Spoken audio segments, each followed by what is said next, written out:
वमिनल अअराबि मन युमिनु बिल्लाहि वल यौमिल आखिर वयत्तखिदु मा युनफिकु कुर्बातिन इंदल्लाहि व सलवातिर रसूल अला इन्नहा कुर्बतुन लहुम सयुदखिलुहुमुल्लाहु फी रहमतिहि इन्नल्लाह गफूरुर रहीम।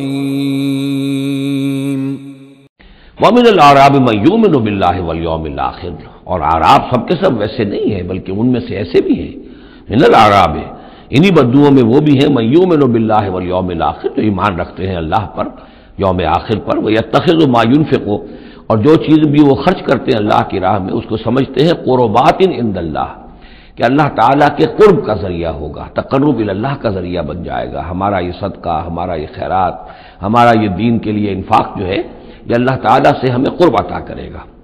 व सलावातिर रसूल, और रसूल सल्लल्लाहु अलैहि वसल्लम की तरफ से इनायतें होंगी और उनकी दुआएं हमारे शामिल हाल हो जाएंगी। गोया के साहिब ईमान भी थे उन बद्दुओं में, सब के सब मुनाफिक ही नहीं थे। अला इन्नहा कुर्बतुन लहुम, आगाह हो जाओ, हाँ उनका ये इन्फाक, अल्लाह की राह में खर्च करना यकीनन उनके लिए बाइसे तक़र्रुब है अल्लाह के लिए, अल्लाह के नज़दीक। सयुदखिलुहुमुल्लाहु फी रहमतिही, अनक़रीब अल्लाह ताला उन्हें अपनी रहमत में दाखिल करेगा। इन्नल्लाह गफूरुर रहीम, यकीनन अल्लाह ताला माफ़ फरमाने वाला, रहम फरमाने वाला है।